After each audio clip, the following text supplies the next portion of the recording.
dónde estamos esta semana.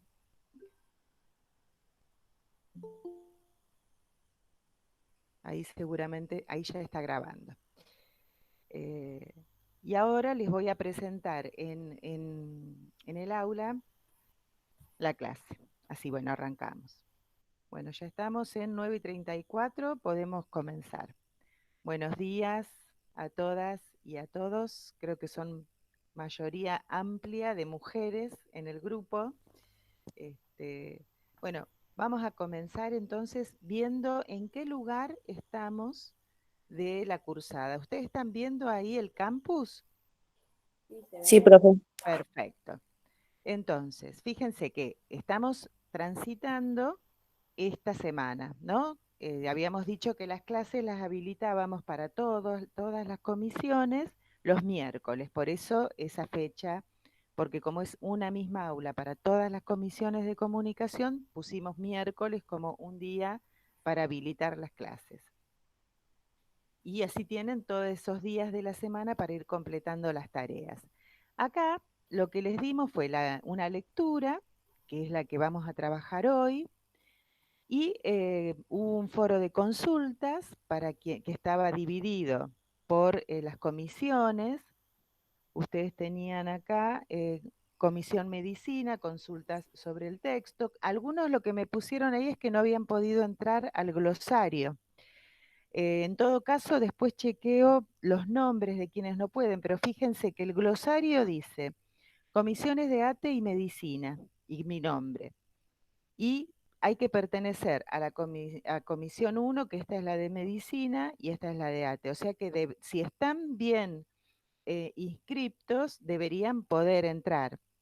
Ahora bien, ahora les voy a explicar cómo se utiliza el glosario y qué es el glosario. El glosario, la idea con este glosario es que sea una actividad colaborativa. ¿Qué quiere decir esto? Que entre todos nos vamos acompañando y nos vamos apoyando en esto de por allí encontrar expresiones, términos, palabras que vamos encontrando en las lecturas de aquí en adelante. O sea, el glosario va a seguir durante toda la cursada, no es solo para esta clase. Lo habilitamos en esta clase, pero es una actividad constante. Funciona como una suerte de diccionario. Yo entro al glosario, fíjense que ya puse un ejemplo, puse, bueno, comunicación y la definición de Ana María Netol, que está en el texto que tienen para leer. Yo decido que estoy leyendo el texto y encuentro la palabra, por ejemplo, retroalimentación. Y digo, qué palabra rara y cómo se utilizará en diferentes contextos. Entonces voy a añadir entrada. Pongo retroalimentación y busco. Cuando busco, voy a tratar de buscar en páginas oficiales científicas, en páginas de, por ejemplo, de Google Académico. Tratemos de no buscar en esos Google, que el Rincón del Vago y esas cosas raras que andan siempre dando vueltas, sino que o un artículo.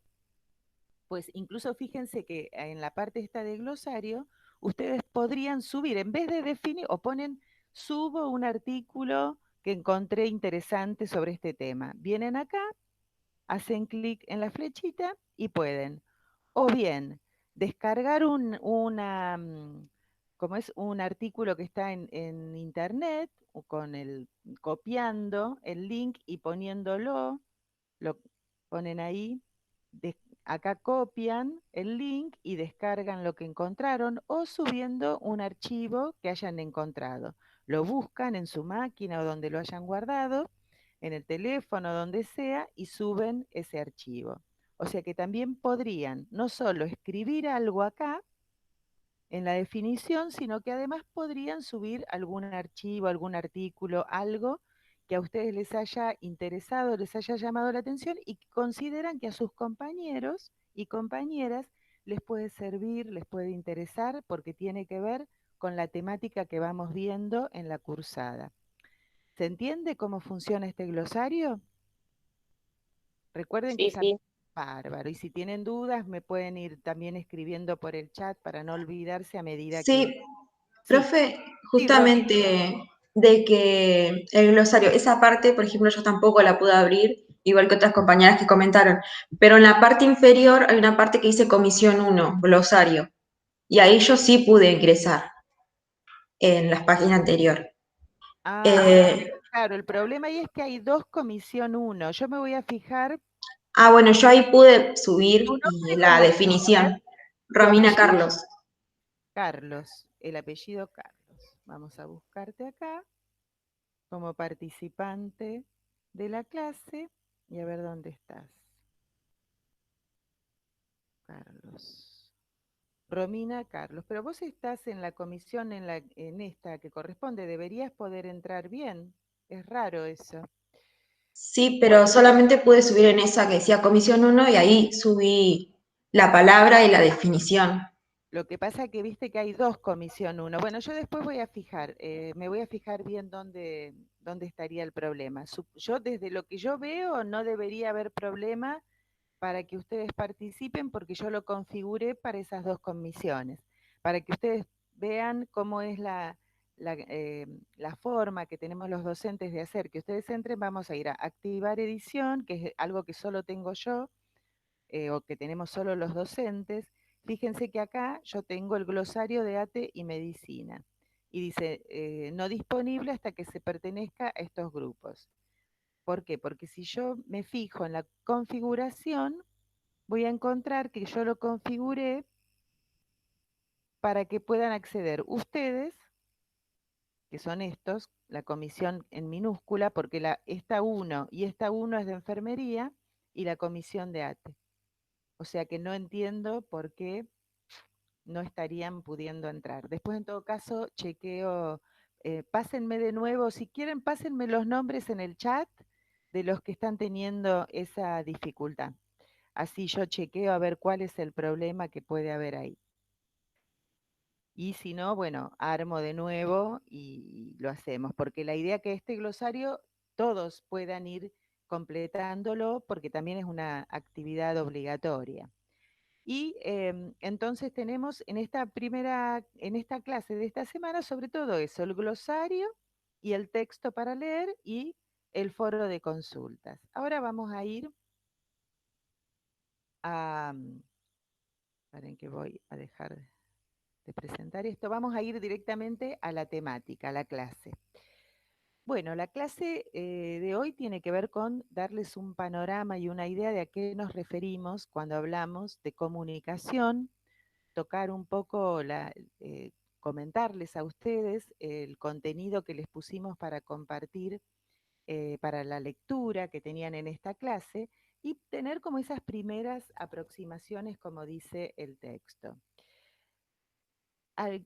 Nos gusta siempre trabajar a partir de, bueno, de preguntarnos cosas. Ustedes van a ver que todo el tiempo nos vamos a estar haciendo preguntas, que no necesariamente quiere decir que haya una única respuesta o que vamos a resolver todas las respuestas, mucho menos eso durante la cursada, ¿no? Bueno, las preguntas que uno podría hacerse es por qué nos comunicamos, con quiénes, cómo, qué esperamos cuando nos comunicamos y sobre todo, qué es lo que nos ocupa a nosotros aquí, que es el motivo por el cual tenemos esta materia en una carrera como es medicina, es qué relaciones de comunicación se establecen durante la atención de la salud.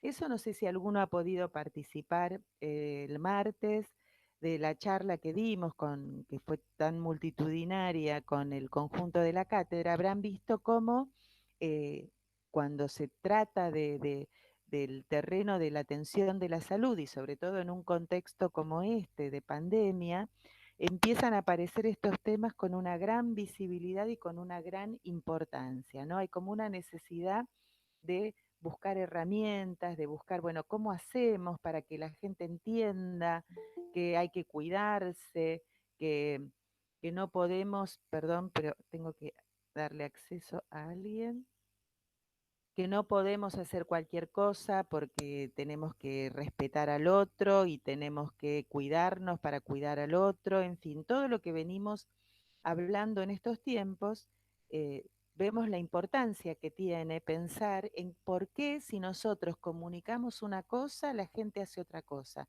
¿Por qué en la consulta médica, si yo le digo al paciente algo, entiende a veces todo lo contrario. Y nos vamos a encontrar con que hay muchos modelos cuando hablamos de comunicación. ¿Qué son los modelos? Ustedes ya algo habrán visto en conocimiento y ciencias de la salud, por ejemplo, de cómo una forma de acceder al conocimiento de los fenómenos sociales tiene que ver con imaginarlos en una perspectiva de qué modelo utilizo para explicar lo que sucede frente a una situación determinada que yo quiero analizar. Los modelos no son únicos, ni son fijos, ni quiere decir que la realidad funcione como manda el modelo. Nunca sucede eso. Más bien a la inversa, yo entiendo la realidad que me rodea según el modelo que utilizo para explicarla. Y dependiendo del marco teórico que yo tenga, de mi marco ideológico, en términos de mi concepción del mundo o de las ideas de las cuales desde donde estoy parada, dependiendo de todo eso, va a ser el modelo que yo utilice, ¿sí? Para explicar un fenómeno determinado.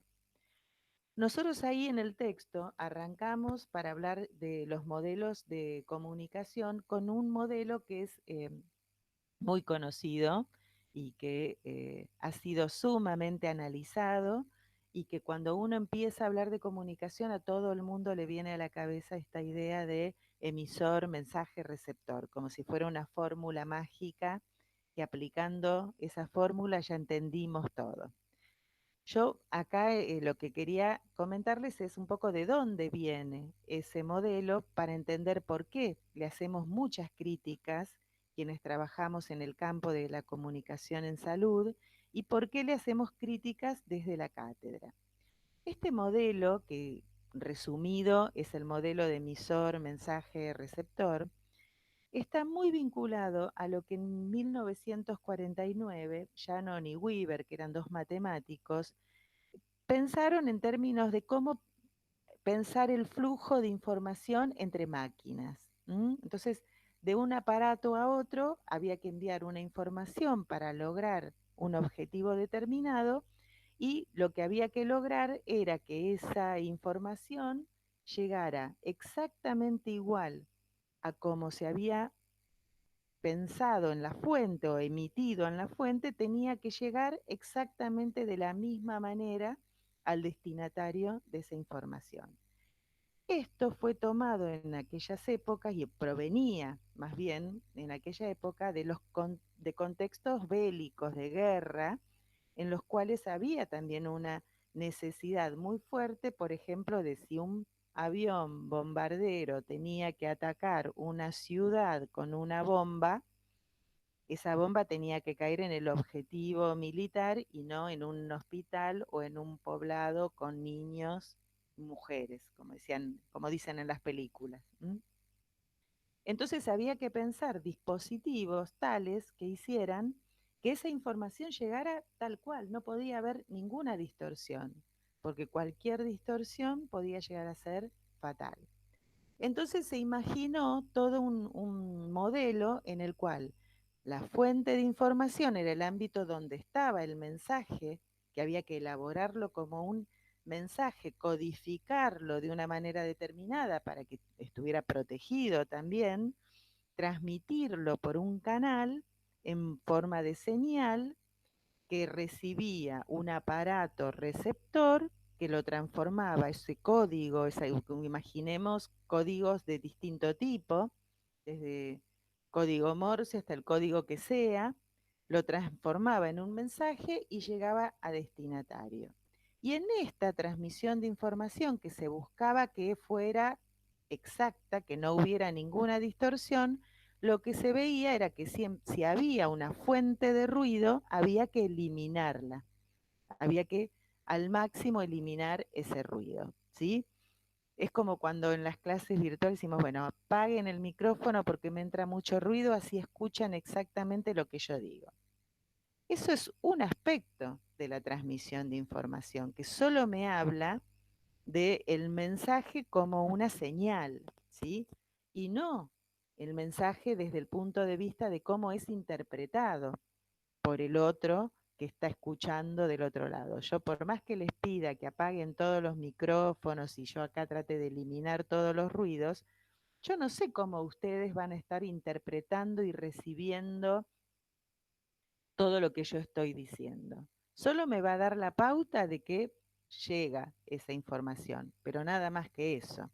¿Por qué digo esto? Porque este modelo fue trasladado mecánicamente al campo de los estudios sociales y en el campo de la comunicación política o de la comunicación que originalmente estuvo enfocada al campo de salud, fue aplicado directamente como si las personas, como si los procesos sociales funcionaran de la misma forma que funcionan las máquinas. ¿Mm? Ahí un gran error, ¿sí? ¿Qué característica tiene este modelo? Bueno, esto, la transmisión óptima, que lo que se transmitió de un lado llegue exactamente igual al otro. Si yo acá les pregunto a ustedes si esto es posible, alguno por allí pensará que sí. Bueno, acá el chistecito era como para ilustrar esto, ¿no? Esta idea que además tenemos muy fuerte en relación a lo político. Es decir, bueno, la gente se deja manejar y vota según lo que le digan los medios masivos, o el político maneja a la gente y les dice algo y los convence de eso, aunque él piense otra cosa, como es este chiste que está aquí. Este, entonces, bueno, la mirada nuestra en esta cátedra, en esta cursada, va a ser de, tratar de desarmar un poco esta idea. ¿Esto es lo que pasa realmente? ¿O será que este político que le está hablando a esta gente está buscando en esa gente cosas que ya la gente la tiene dentro de su cabeza, ya está pensándolo, pero que está solo necesitando que alguien exprese de otra manera lo que está pensando? ¿Se entiende? Yo quiero ver si alguien se sumó o no. Bien. Entonces, esa transmisión óptima, esto que decíamos hoy en relación a los mensajes de salud, ¿se puede dar una transmisión óptima? Ahí no sé qué pasó, que dejó de... A ver. Ahí. ¿Se puede dar una transmisión óptima? ¿Se puede pretender que lo que yo quise decir con respecto a que si todos salimos a la calle nos vamos a eh, pescar el coronavirus, nos vamos a enfermar y el sistema de salud va a estallar y eso lo entendió todo el mundo, entonces todo el mundo se quedó en la casa y nadie más se juntó con amigos? No, o sea, no funciona así. La mente humana no funciona así, la cultura no funciona así. Hay un montón de aspectos que van más allá de lo que uno pueda decir o que pueda intentar imponer al otro. Otra de las características que tiene este modelo informacional es esta idea de la retroalimentación o feedback como forma de chequear la efectividad del mensaje. Ustedes habrán escuchado muchas veces hablar del feedback, ¿no? Como esta cosa de tengo feedback, no tengo feedback, como que si tengo un acercamiento con el otro o si puedo interactuar con otro. Esto también proviene de ese modelo informacional. ¿Por qué? Porque la idea era chequear esa efectividad como para que eh, el emisor tuviera la seguridad y la tranquilidad de que el receptor había recibido ese mensaje. Si lo llevamos de nuevo al ejemplo del avión que tiene que tirar una bomba en un objetivo militar, bueno, el centro militar tenía que chequear que el piloto del avión efectivamente había entendido a dónde tenía que tirar la bomba, ¿se entiende? Entonces, a través de máquinas, pero hay que chequear que eso funcione exactamente bien. ¿Esto cómo se da en las relaciones sociales, en las relaciones humanas?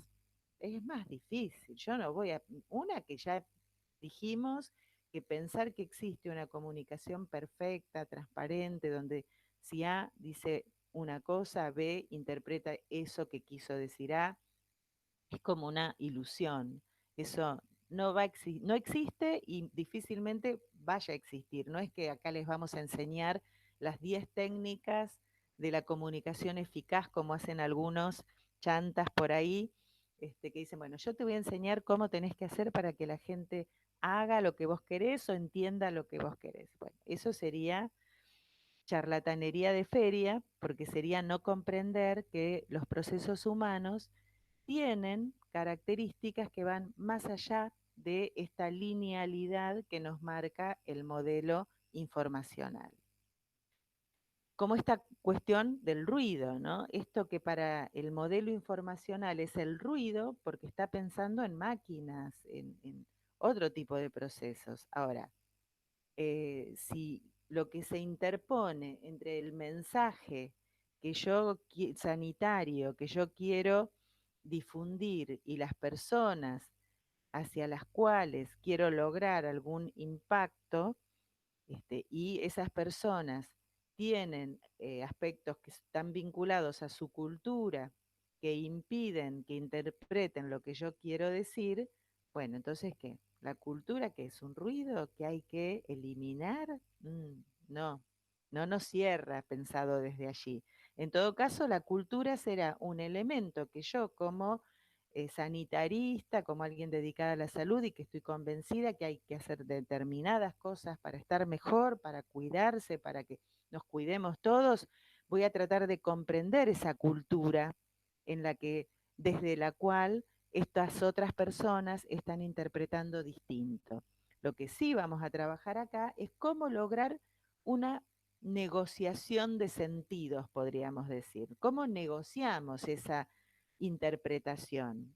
Sabiendo que en esa negociación, que no es una mala palabra, porque ustedes por ahí están habituados a ver como el negociado político, el negociado, no, acá lo vamos a usar de otra manera, sabiendo que esa negociación de sentidos, esto tiene que ver con un ponerse de acuerdo, y donde yo no puedo intentar eliminar ese ruido que me parece a mí que está haciendo que no interprete lo mismo que yo, porque es anular al otro. Y estamos desde una perspectiva plantados en esta cátedra donde no queremos anular al otro, queremos comprenderlo, queremos integrarnos a su forma de pensar en la práctica de la salud, cómo piensa el proceso de salud-enfermedad para poder saber cómo hago para llegar con mi mensaje. Yo no los puedo ver, así que no sé si van entendiendo o no, pero bueno, cualquier cosa después habilitamos un espacio para que ustedes también intervengan y me digan qué les va pareciendo todo esto, porque para mí es muy importante saber, bueno, si están comprendiendo, si están de acuerdo o no están de acuerdo, porque si no están de acuerdo también lo pueden plantear. Otra Vale, cosa, se entiende, profe. Okay. Si yo bárbaro. tengo algún problema por cuenta de la cultura A y por ver. cuenta de la comunicación, yo te Ujú. freno. Sabes que lo hago. Ya cursé con usted y sabe que lo hago. Ajá. Pero Por ¿cuál eso. sería? A ver, no entiendo bien tu planteo. No, porque como soy brasileño y hay puntos de la cultura argentina que hace, no sé, son cosas raras para nosotros. Exacto. Ahí sí yo freno una palabra o algo que diga así, que es para mí mucho particular, yo te voy a frenar. Totalmente, vos frename. Cuando hay una palabra que no se entienda, me frenás, lo mismo el resto, porque bueno, pues fíjense ahí cómo tenemos el ejemplo de marcos culturales y el idioma también, porque el manejar idiomas distintos también tiene que ver con pensar al mundo de diferente manera. Un idioma no es simplemente la representación de los objetos que nos rodean del mundo. Un idioma es una forma de ver el mundo. Entonces es muy interesante eso, porque seguramente nos va a venir muy, muy bien poder interactuar con vos, que vas a tener también miradas diferentes. ¿Se entiende esto que digo? Porque a veces, bueno, acá hay un tema que yo además soy docente de semiótica, que es una materia que tiene que ver con la interpretación, con los signos, los símbolos, etcétera, etcétera. Entonces tengo también esa deformación profesional, podríamos decir. Pero es muy interesante esta idea y a ustedes les va a pasar como médicas y como médicos, encontrar que dentro de sus pacientes van a tener gente de distinta nacionalidad. Y no va a ser solamente si saben o no saben hablar el idioma. No es solo eso. No se trata solamente de manejar la misma lengua. Por esto que yo les digo, cada lengua, cada idioma, plantea un modo distinto de conocer el mundo y de relacionarse con el mundo. Así que bueno, esto lo vamos a seguir retomando en la cursada. Seguimos entonces con las características del modelo, esta idea de un modelo técnico como es el modelo informacional hace mucho hincapié en la redundancia para eliminar la fuente de ruido y que llegue el mensaje sin que haya distorsión. ¿Qué es esto? Repito, repito, repito, repito, repito. Bueno, eso en la máquina. Ahora, ¿qué pasa también? ¿Vieron cuando nosotros decimos yo machaco, machaco, machaco, les repito, les repito? Bueno, hoy en día es muy interesante analizar también esta idea porque en nuestro contexto los procesos de comunicación se han visto absolutamente superados por los avances de las nuevas tecnologías de información y comunicación. ¿Quién hubiera dicho que íbamos a estar dando una clase a través de una plataforma virtual de esta forma? Nadie se hubiera imaginado nunca. Bueno, el uso de las redes sociales, de Facebook o de Instagram, todo esto nos lleva a que queramos todo el tiempo estar invadiendo, invadiendo, invadiendo con mensajes porque pensamos que de esta forma vamos a lograr nuestro objetivo. Y no necesariamente esto va a ser así cuando se trata de personas y no de máquinas, lo que interviene en un proceso de comunicación. Entonces también hay que revisar este modelo informacional pensando en estas cuestiones. Siempre pensemos que cuando se habló de emisor, mensaje, receptor, se pensó en máquinas y que las personas no somos máquinas. Tenemos un funcionamiento bastante diferente al de las máquinas. Bueno, acá yo después le voy a dejar un videito sobre el proceso de comunicación según el modelo informacional. Esto todo lo van a tener, también les voy a subir el PowerPoint para que lo tengan. Bueno, ¿qué críticas entonces le hacemos? Por un lado, que pareciera que todo el poder está en el emisor, ¿no? En el He-Man de la comunicación. Yo tengo el poder. Este, el que empieza el proceso de comunicación, el que impone los contenidos, impone los códigos que se van a utilizar y maneja el proceso, todo esto queda en manos del emisor. Hay una asimetría enorme entre emisor y receptor. Siempre son relaciones asimétricas. ¿Qué quiere decir esto? Que no son iguales. Pero en este modelo, esa asimetría implica un ejercicio del poder muy fuerte por parte del emisor. Por eso se dice que son modelos que tienden a explicar el proceso desde una mirada unidireccional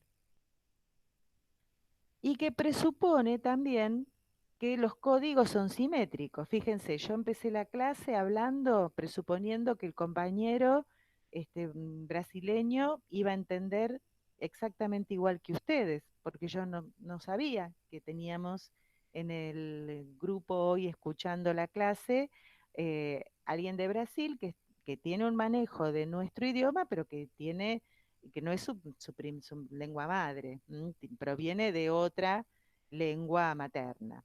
Entonces, si yo presupongo, incluso pensando en ustedes, que van a manejar, que manejan mi mismo idioma como lengua materna, pero si yo pienso que ustedes al manejar mi lengua van a entender exactamente todo lo que yo estoy diciendo, y bueno, estaría en problemas. Porque los códigos nunca son absolutamente simétricos.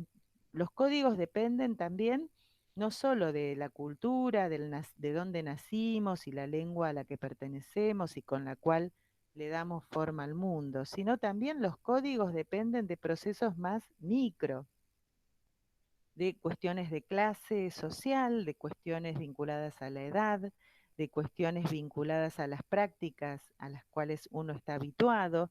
Hay códigos profesionales, cuando uno habla, por ejemplo, con gente de informática, de cuestiones de computación, probablemente no va a entender absolutamente nada de lo que le digan. Hay códigos médicos, cuando ustedes avancen en la práctica médica, yo espero que no, pero es probable que empiecen a desarrollar la jerga de la profesión y muchas veces va a suceder que le van a hablar a los pacientes con esa jerga y el paciente no va a entender absolutamente nada. Algunos se va a animar y les va a decir, ¿me lo podés traducir? Y otro se irá a su casa sin haber entendido demasiado, y son también códigos diferentes, ¿sí? Porque las personas que intervienen también en ese proceso de comunicación le vamos a dar sentidos diferentes a los signos que se utilizan. Otra crítica que se le hace a mirar la comunicación desde ese modelo es que el lugar del receptor queda en un lugar de pasividad. Y yo digo, justamente este modelo de pensar la comunicación ha sido el que más ha incorporado eh, el modelo médico, sobre todo el modelo médico hegemónico, ¿sí? Que ustedes ya lo conocen muchísimo porque lo deben haber visto en conocimiento y ciencias de la salud, en salud pública, a qué se llama modelo médico hegemónico, ¿no? Que fue un concepto acuñado por el antropólogo Menéndez y que en realidad no solo tiene que ver con los y las médicas, sino tiene que ver con lo médico en un sentido más amplio. Uno podría decir que las personas que no son médicas también tienen un modelo médico hegemónico, pero que no tiene que ver con la figura del médico, sino con la forma de pensar los procesos de salud de enfermedad desde una perspectiva biologicista. ¿Y por qué digo que el modelo informacional de comunicación le ha servido al modelo médico hegemónico? Porque justamente el modelo médico hegemónico parte de la idea de que el saber está en un solo lugar, en el lugar del ámbito sanitario, del ámbito médico, del ámbito ahí sí, de los y las médicas, ¿no? Quien sabe sobre la enfermedad es el médico para ese modelo. Y entonces el paciente solo escucha, a lo sumo pregunta algo, pero después tiene que hacer lo que se le dice. Bueno, por eso yo digo que este modelo informacional es absolutamente compatible con el modelo médico hegemónico. Y esto lleva a la cosificación del otro, ¿no?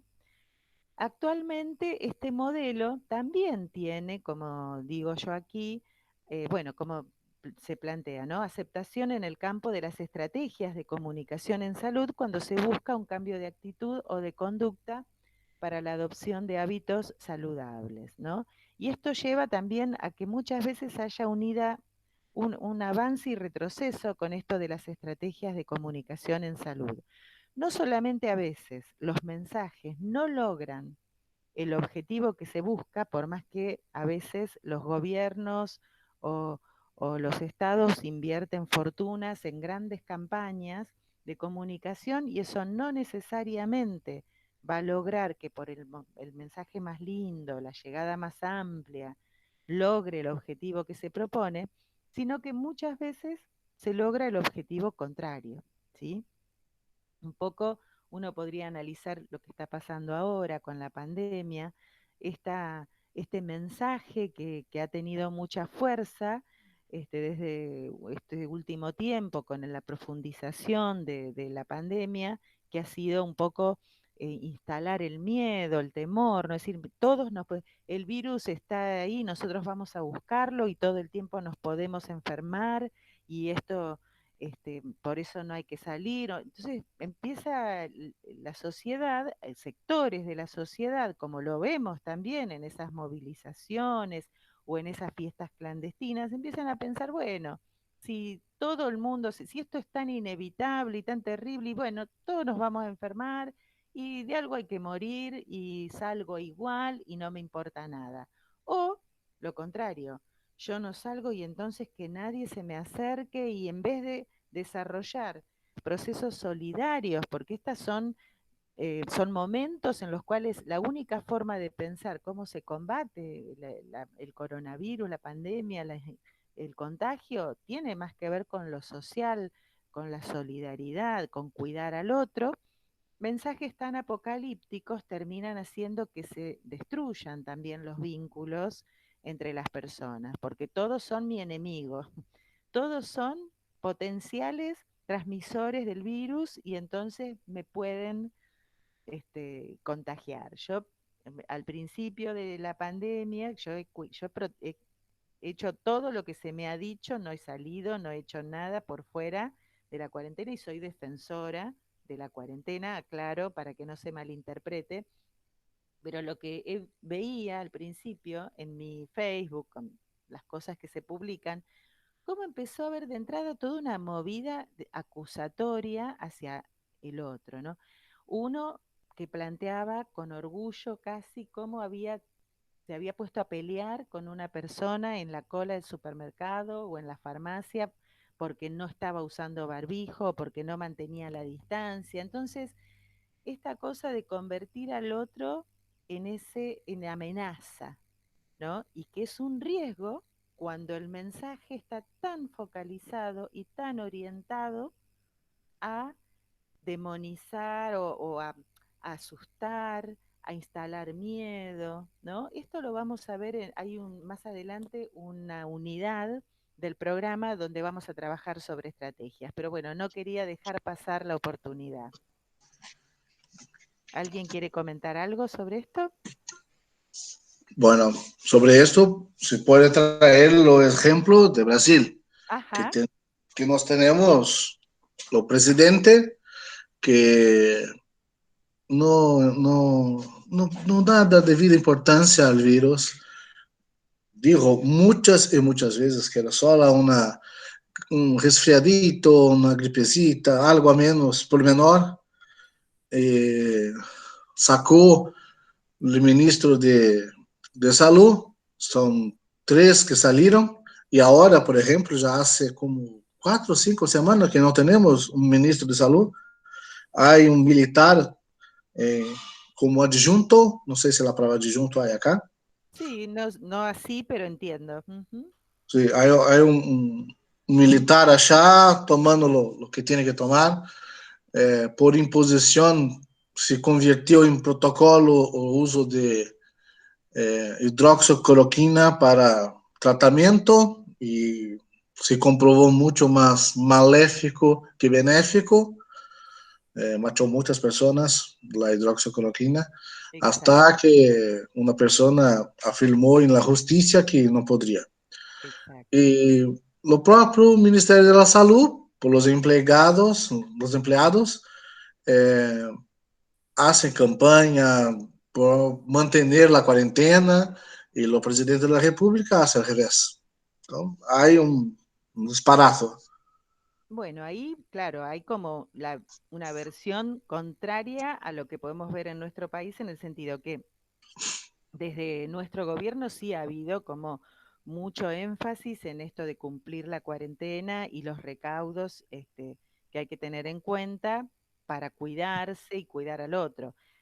Y en Brasil todo lo contrario desde el Estado. Ahora, lo interesante es ver qué pasa con la sociedad frente a esos distintos mensajes, ¿no? Por eso la idea de esta, de esta clase o de esta diapositiva tenía que ver con eso. Bueno, pensar que también el modelo informacional ha calado tan hondo en las prácticas de comunicación en salud que se aplican sin tener en cuenta cuáles son las diversidades que están presentes en términos de todo tipo de diversidades, ¿no? Estamos habituados a que cuando se habla de diversidad se habla de género, pero diversidad en términos de edades, en términos de pertenencias culturales, en términos de prácticas a las cuales estamos sometidos, cada uno de nosotros formamos parte de grupos diferentes que a su vez tiene sus propias pautas y sus propias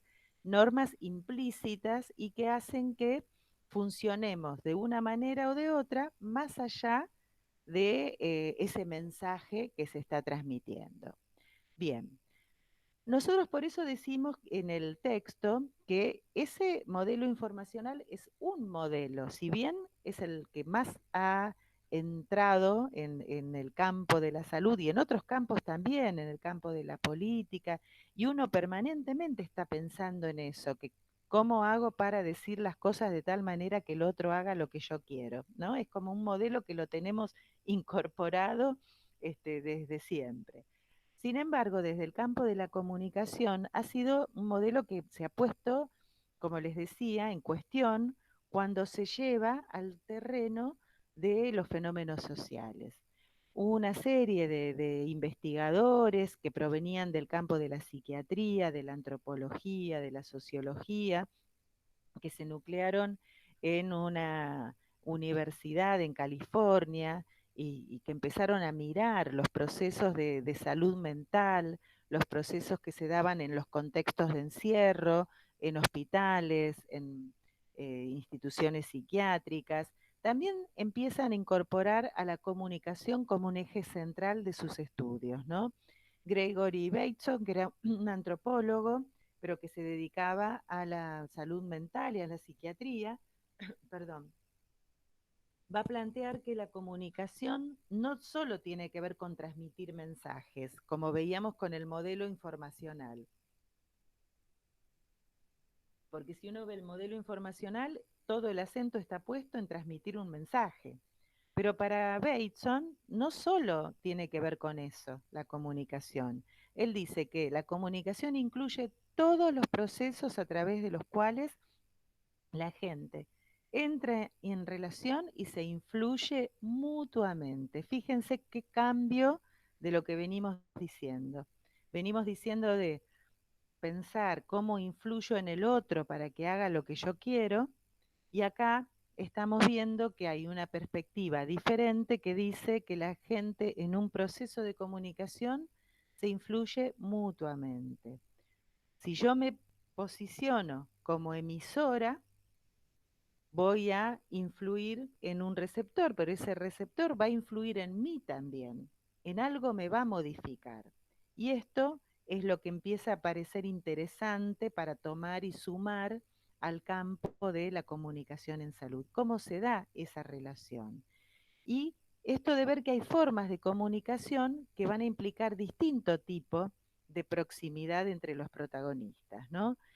Y que tiene que haber una red social donde se desarrollen esas o donde sucedan esas relaciones y en las cuales se van a dar distintas situaciones de comunicación en distintos contextos. Ellos decían que el modelo informacional era como un modelo telegráfico, el telégrafo que mandaba señales por un aparato y que se decodificaban esas señales y se convertían en un mensaje. Mientras que la comunicación social, la comunicación humana, dicen estos investigadores, tiene más que ver con una orquesta. ¿Qué pasa en una orquesta? Hay muchos instrumentos y entre todos construyen una armonía, una melodía. No puede ser un único instrumento musical el que componga esa melodía. Necesita de los otros. Y cuando se ponen en común los violines con lo del piano, con la trompeta, hacen algo nuevo, algo diferente, ¿sí? Porque contiene un poco de cada uno. Por eso van a hablar de un modelo orquestal de la comunicación. Pensar esas interacciones y cómo se dan en los distintos procesos y en los distintos contextos. Y finalmente, en ese texto que tenían para leer esta semana, estaba esta idea de Prieto Castillo, que es argentino, que ha trabajado mucho en la CIESPAL, que era un centro de investigación de comunicación, aún sigue trabajando en la Universidad de Mendoza, pero que ha trabajado mucho sobre los procesos de educación y de comunicación, ¿no? Prieto Castillo tiene mucho desarrollo también en el campo de la educación. Y la piensa muy vinculada con la comunicación. Y él va a plantear que en realidad hay que romper ese modelo lineal de la comunicación informacional de emisor, mensaje, receptor y pensar que en todo proceso de comunicación interviene una gran cantidad de elementos que no van a ser siempre iguales y que no van a actuar siempre de la misma manera. Él dice, todo proceso de comunicación se desarrolla en un en un contexto más amplio que denomina formación social, que tiene que ver con aquellas cuestiones vinculadas a eh, lo económico, lo político de una sociedad. Todos formamos parte de un país que tiene características determinadas, vivimos en un contexto democrático con ciertas características, tenemos modelo de producción económica que ya sabemos también interpretar el mundo que nos rodea en función a ese marco más amplio del ámbito de lo sociopolítico y sociocultural, pero también tenemos un marco de referencia que es más inmediato. Una cosa es la formación social como algo que es más abarcativo de toda la sociedad en la cual estamos insertos, y otra cosa es el marco de referencia más vinculado a mi historia personal. ¿M? Mi historia de cómo me fui relacionando con otros, con otras, de quién soy, de dónde vengo, qué relaciones tengo, en qué mi familia, qué historia me ha provisto para que yo pueda interpretar el mundo que me rodea.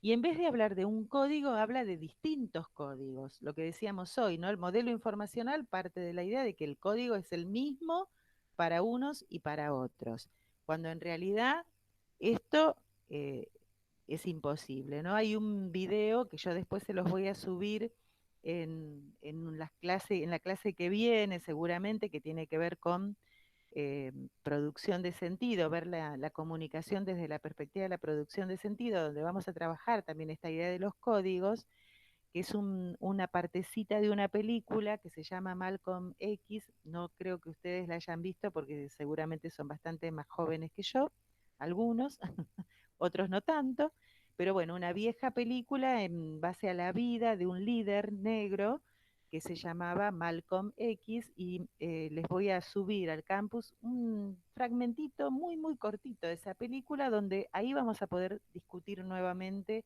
esto de los códigos. Prieto Castillo también dice que en vez de hablar de emisor y receptor, tendríamos que hablar de fase de emisión y fase no de recepción, sino de percepción. Primero, ¿por qué fases? Porque todo el tiempo en un proceso de comunicación nos estamos interactuando. No hay un momento de emisión y un momento de recepción. Estamos todo el tiempo interactuando. Lo propio de un proceso de comunicación es la interacción continua. ¿Y por qué no recepción y sí percepción? Porque la comunicación, los códigos, no tienen que ver solamente con las palabras, con la lengua, el idioma. Hay uno cuando interactúa con otro y sobre todo a nivel interpersonal, hay un montón de otros códigos que no tienen que ver con lo que uno dice. Lo gestual, bueno, fíjense, yo estoy hablando con la notebook y no dejo de mover las manos, porque no puedo hablar si no muevo las manos. Entonces hay códigos gestuales, hay gestos de la cara, hay eh, formas también de emitir, uno está emitiendo permanentemente mensajes, aunque no lo haga conscientemente. Esto también lo vamos a recuperar más adelante cuando veamos comunicación interpersonal específicamente. Entonces percibimos del otro todo esto. ¿Qué pasa? Que yo ahora estoy escribiendo justo un artículo para una revista que me pidieron de la Universidad de Jujuy, que tiene que ver con esto de cómo ha cambiado esta percepción en la atención de la salud con todo lo que nos viene sucediendo en relación a la pandemia, ¿no? De pronto, los barbijos, las máscaras, y ni hablar si uno está internado y se le acerca un profesional de la salud vestido de astronauta, donde prácticamente no hay ninguna parte del cuerpo visible. Bueno, evidentemente ahí esto nos ha obligado a cambiar y a repensar el proceso de comunicación en el contexto de la atención en salud, tenga uno o no tenga coronavirus, porque una cosa es si tenés coronavirus, pero si no tenés coronavirus también vas a hacerte atender por cualquier dolencia y ya vas también con la cara tapada, no ves si está la médica o el médico o el enfermo, si te está sonriendo, si no te está sonriendo. A veces hay ojos más expresivos que otros. Uno busca en los ojos esa expresión, a ver qué me está queriendo decir, pero cambia completamente, porque en los procesos de comunicación uno está percibiendo por muchas vías distintas, no solamente porque está escuchando. Y esto de los medios y recursos, bueno, hay una gran cantidad de medios y de recursos que utilizamos y no todos van a funcionar de la misma manera para todas las personas en un proceso de comunicación. Así como los mensajes van a ser distintos y diversos y van a estar sometidos a interpretaciones distintas. Y que esta idea, bueno, del referente que tiene que ver con de qué cosas vamos a hablar y vamos a ver cómo los mensajes nos van a proponer miradas distintas, incluso vamos a ver distintos los temas de los cuales hablamos. Bueno, esto acá vamos a dejar de compartir para así volver a verlos y poder ver si abrimos un espacio para consultas o para comentarios, pero bueno, todo esto que yo acabo de hacer este paneo general está en el texto que tienen ustedes para leer, pero me interesaba que lo pudiéramos debatir y discutir y yo sobre todo ver qué sentido hace en ustedes todo esto que acabo de presentar. Así que ahora los escucho a ustedes. Pueden pedir la palabra por el chat o levantando la mano o, no sé, habilitando el micrófono. Bueno, a mí me figura muy distinto la forma de manejar. Por ejemplo, de acá, nosotros somos mucho comunicativos, gestuales, como los italianos también, eh, pero mi país es muy grande y tendremos regiones y regiones donde se va a cambiar. Ujú. Entonces, eso ya, por ya tener una formación, ya tenía mirado ese tipo de concepto y pasé a observar. Acá en la Argentina, miro mucho los porteños de Buenos Aires, que son más cerrados. Ujú. Es más difícil la comunicación. A ellos importa un poco la comunicación con nosotros. Entonces, se cierran. Afuera, los prejuicios también matan la comunicación. Entonces, Ujú. yo miro mucho eso, de esa parte de... Perfecto, pero bueno, en términos de la parte más teórica de lo que hemos estado comentando, ¿qué dudas o qué cosas le surgen en relación a lo que yo estuve comentando desde la parte teórica, ¿no? ¿Habían alcanzado a leer algo del texto? ¿No habían leído nada? Porque sería bueno que hablen todos en principio y que interactuemos en relación a la lectura que hayan hecho. En Marco, mí, hola, ¿qué sí, tal? hola, ¿qué tal? A mí sí me sorprendió un poco el texto porque lo que siempre nos habían enseñado era lo básico del emisor, receptor, canal, feedback, todas esas cosas, y es cierto que es muy importante incluir eh, todo el ambiente, los gestos, todas las características y todos los factores que influyen en la comunicación y no se consideraban. Ujú. Me parece que desde este enfoque nos ayuda bastante, incluso para la misma atención médica.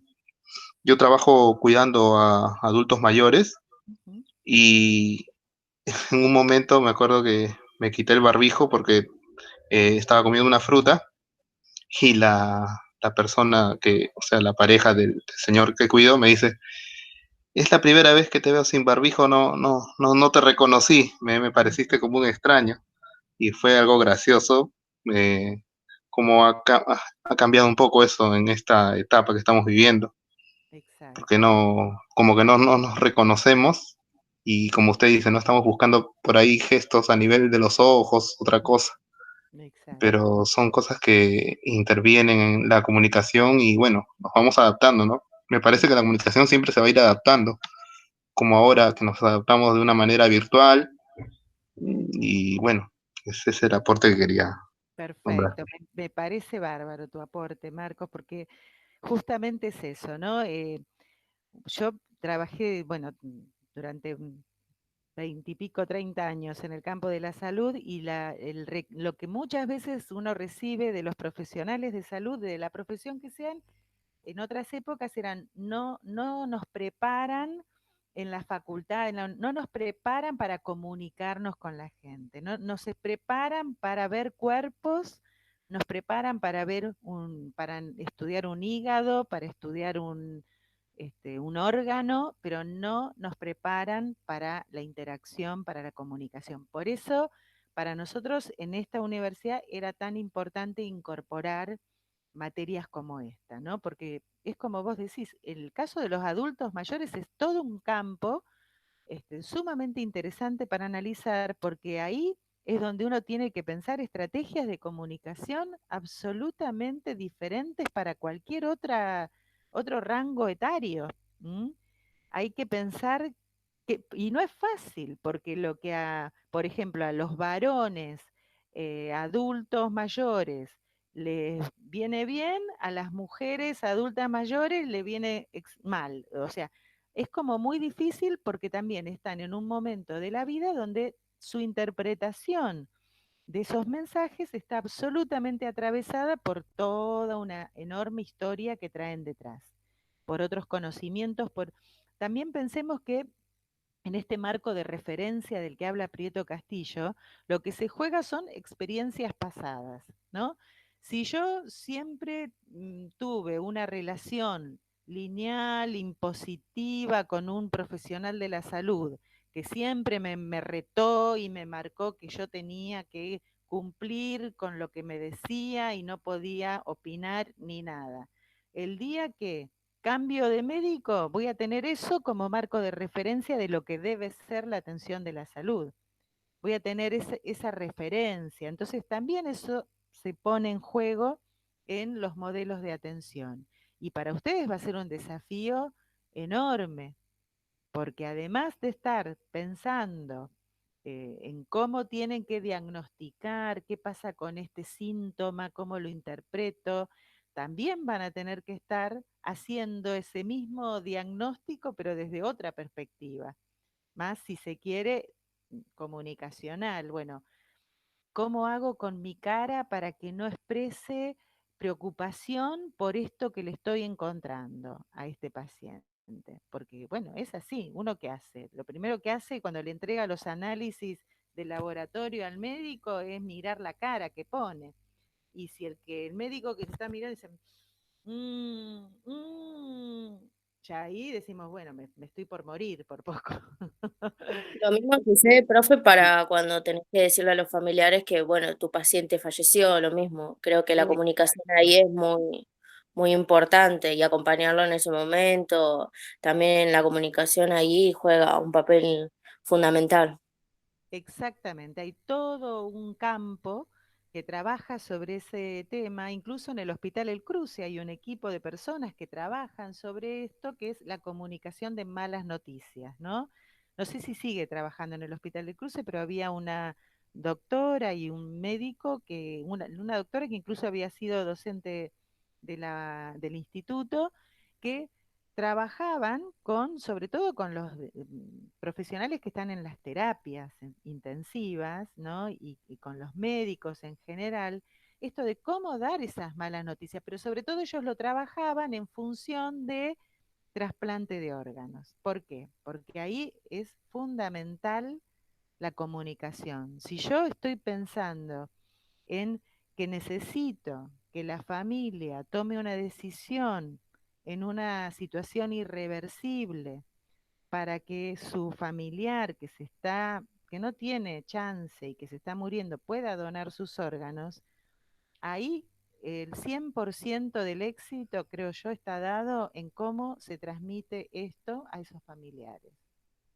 Fíjense, hace unos años, aquí en La Plata, bueno, justo vecinos míos, pero un chico estaba de viaje de egresados en Mendoza, creo, pasa un auto, lo atropella, se cae, se golpea la cabeza y queda en coma. En Mendoza la familia viaja y los médicos encararon a la familia y le dijeron que necesitaban los órganos, pero se lo dijeron de una forma tan bestial que la familia dijo no, porque, y después explicaban, lo que pasó fue que en ningún momento nos dijeron cuál era la situación de nuestro hijo, cómo estaba, qué le estaban haciendo, qué perspectivas, solo vinieron a pedirnos el tema de la donación de órganos. Entonces dijeron que no. Y más Fíjense, cuando, oportunidades perdidas, ¿no? ¿Cuántas oportunidades? ¿Y por qué? Porque no se supo manejar la comunicación. Entonces, fíjense si no es importante y si no tiene impacto el modo en que comunicamos, la forma que nos relacionamos con estos otros. hola, profe. Esto lo vamos a seguir trabajando. Sí, me querías hablar, Sí, Silvana, ¿no? sí, buen día. Buen día. Quizás si hubiese sido de otra forma, se pudiese haber aprovechado mejor y no solo dejar a la familia esa tranquila, sino poder colaborar, que es el fin de la donación de órganos, con otras familias o con otros pacientes. Totalmente. Eso Exactamente. también lo trabajamos mucho en la materia de género y se apuntaba a la importancia que eso tiene, que quizás, bueno, la decisión sea por sí o por no, pero la familia tiene que estar bien, además de informada, acompañada en ese momento. Exactamente.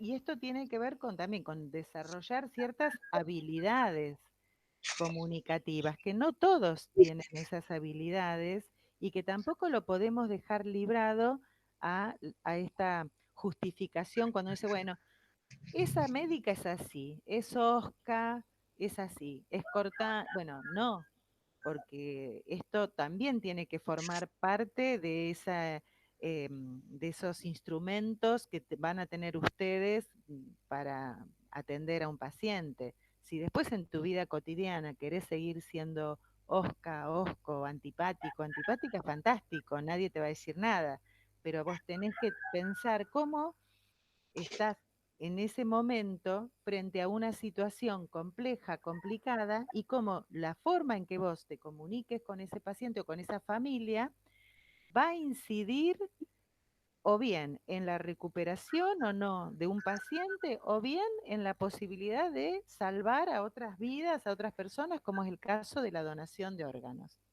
Entonces, por eso nosotros queremos que ustedes incorporen estos temas como parte sumamente importante de la formación para el ejercicio de la profesión. Bien, ya llevamos una hora. No sé si alguien quiere comentar algo más. Sí, yo, profesora, algo con respecto a la comunicación, que bueno, tal vez no es tan habitual, pero muchas veces cuando nos ocurre nos sorprende. Yo cambié del lugar de trabajo de un hospital a otro y me encontré con un grupo de personas muy divinas, pero una de esas compañeras nuevas de trabajo era sordomuda y había que comunicarse con ella. Entonces me dijeron, mira, ella te va a enseñar cómo comunicarte con ella, y la verdad que aprendí determinadas formas de hablar, de incorporarla, de integrarla, porque es muy importante eso. Y lo que vi también fue que en el hospital, muchas veces en la guardia, cuando llegaba alguien que no podía hablar, la venían a buscar para que sirviera de intérprete. O sea que no sé si es un proceso que todo el mundo está dispuesto a atravesar, pero que es una forma de comunicación tal vez no tan habitual. No hay tantas personas seguramente con ese tipo de dificultad para poder comunicarse, pero tenemos que saber que existen, que se pueden enfermar, que pueden llegar a la guardia y que nosotros tenemos que también saber interpretarlos porque en alguna situación también podemos necesitar ser muy rápidos, tener un diagnóstico adecuado y salvarles la vida. Exacto, exactamente. Bueno, ven como ustedes tienen millones de ejemplos de todo esto que estamos hablando y bueno, eso es lo que nos va a nutrir y nos va a ayudar también a hacer más llevaderos los encuentros que tengamos y las futuras clases. Así que bueno, yo lo que les pido, estoy viendo en el chat que son muchos los que no pueden entrar al glosario, entonces quizás lo que haga va a ser eliminar el glosario que está ahora y hacer uno para ustedes, solo para medicina, para ver si ese es el problema, si al poner las dos comisiones juntas no deberían tener ningún inconveniente. Pero bueno, voy a ver si lo consulto también con la gente de campus virtual de la universidad. Bueno, gente, espero que haya sido clara la clase, que se haya comprendido y que todo lo que estuvimos conversando les dé más pistas para volver a leer el texto y avanzar con las lecturas que tengamos de aquí en adelante. Así que bueno, yo les voy a ir avisando, como ya saben, próximo miércoles habilitamos la nueva clase para la otra semana y ahí les iré avisando. En general voy a tratar de hacer todos los viernes un encuentro, pero puede suceder que surja alguna dificultad, así que yo les voy avisando por mail o por el campus. Si tengo más tiempo, aviso por campus, pero si es más rápido, como esta vez que les avisé ayer, por mail, porque sé que el campus tarda un montón en mandar los mensajes, ¿no? Les habrá pasado. Así que, Sí. bueno, ustedes coméntenme todas las dificultades que vayan teniendo también con el campus, así lo vamos resolviendo ahora y no las vamos arrastrando. Lo del glosario ya me pongo a ver qué es lo que pasa y a resolverlo y les aviso, ¿sí? Bueno, Buenísimo, gente, profe. muchas gracias. Profe, Sí, quería decirle una cosa, si pudo averiguar el tema de mío sobre bioética, que es correlativa con esta, y de que no me subieron ninguna nota. no, Yo eso por lo si- tengo que ver con Matías. yo la Si hablé y no me dio quieres, ninguna respuesta. Yo por tu eso, apellido es Carlos, Carlos. Bueno, ahora le pregunto yo a Matías, ¿eh? yo para Porque no saber qué o sea, hago yo para... estaría en el SIU de cada uno de ustedes para eso, pero ¿vos cursaste bioética y aprobaste? Claro, la promocioné el año pasado. Me Y dijo no que me iba a subir las notas en sí, febrero, pero con esto de la pandemia dijo que no se podía y bueno, quedó así. hablo con él, ¿eh? Bueno, Profe, si en todo caso, si la nota de bioética no está o está cerrada, ¿usted puede subir la nota igual? No, pero igual déjenme que hable con Matías para ver cuál es el problema, ¿sí? Déjenme que averigüe bien, indague un poco, pero no puedo porque no, a ustedes cuando corran pendientes en el Ciu Guaraní seguramente se van a caer del grupo. Esa es la macana. Por eso quiero resolver, porque con las correlativas lo que sucede es que el Ciu Guaraní no las tiene como filtro en las inscripciones.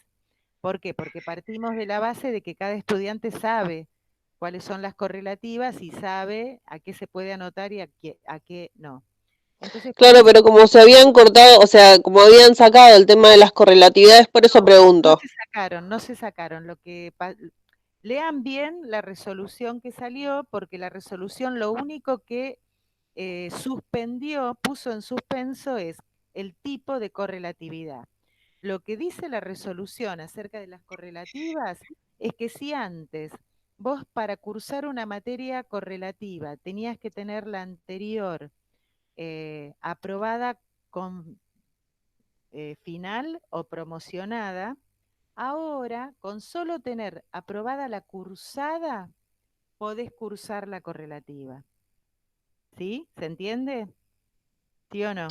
Yo tengo Más materias. o menos, el tema es, por ejemplo, yo tengo que dar el final de nutrición, yo cursé bioética, pero no me subieron la nota porque no tengo el final de nutrición.